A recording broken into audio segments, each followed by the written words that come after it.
Hello Spencer, you on video now.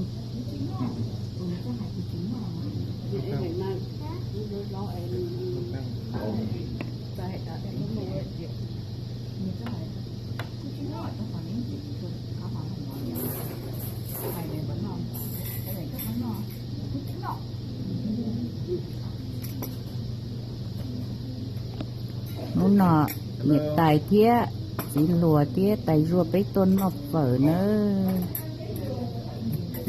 nhiệt tài thía Spencer thía Uncle Pooh bấy tôn nó thank you. It's okay. Video but it's okay. Yeah.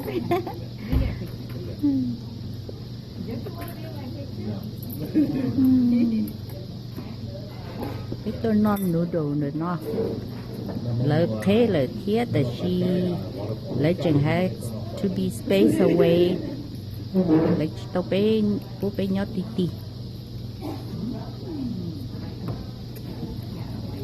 Is it good?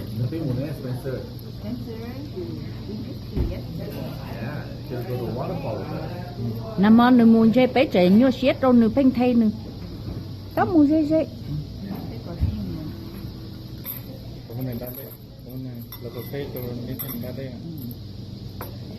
no li no có bỏ cho nên biết tôi rồi bé từ no bé hả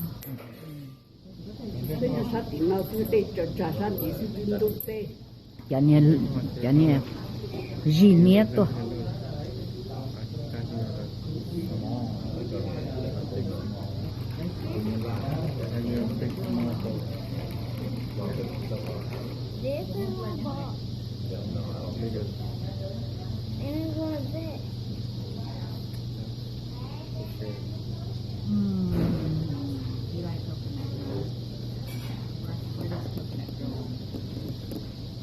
I'm gonna put you on YouTube, Spencer.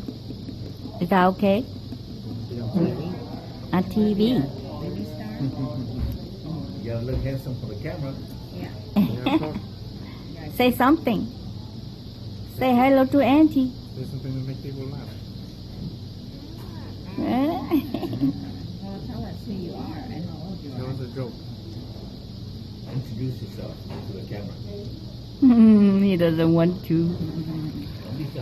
Come on. Introduce yourself. Spencer. Say your name, your age.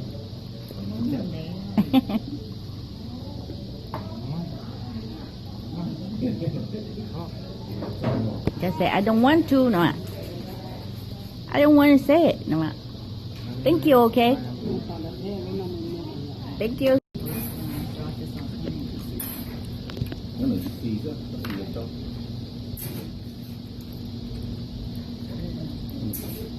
Cho có giờ nhớ là cho có bông, và cho em mà dám lo cho.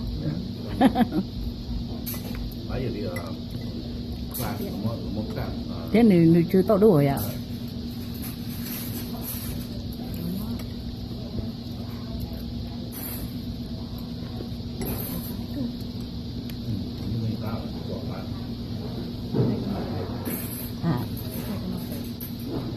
Có thầy cho vợ với chó thầy cũ.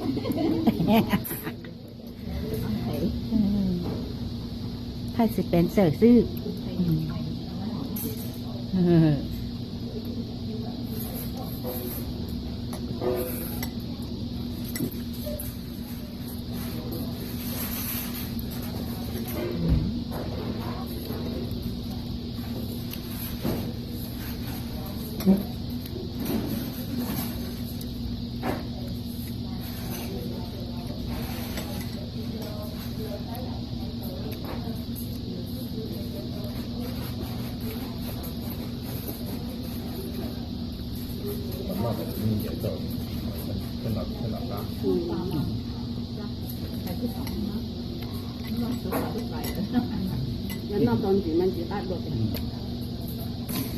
Lo mà đâu cho cô to lía lía vậy.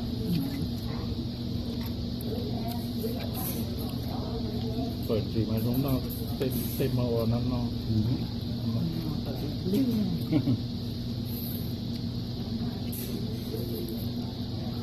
แล้วผมก็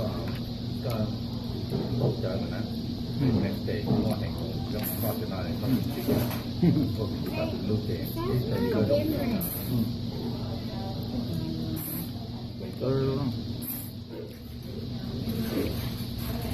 That's no different. Nó kìa.